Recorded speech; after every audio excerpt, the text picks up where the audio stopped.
So the only stevia you should buy is a liquid stevia like this, and the reason why is because it doesn't have artificial alcohol-based additives like erythritol that you might see in a lot of other type of stevia packets or stevia brands and stuff like that. So it's not that I'm sponsoring this brand Thrive. It is a nice company, of course, and a nice website where you can order organic groceries, natural groceries of that type. But it is the fact that this is a clean stevia product.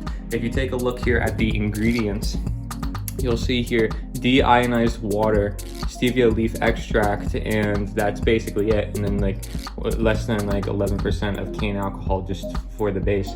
So it's really clean. And so yes, it still has that base of alcohol because that's kind of necessary there. You might notice even in monk fruit sweeteners, for example, they still add erythritol and other additives like that. So we don't want to try to get that in because it's more processed. We want to try to get the pure form, right? If it says stevia, it should be stevia, and that's what I believe in. So I definitely recommend buying a stevia that looks clean like this one, maybe liquid if UCC is best. So thank you.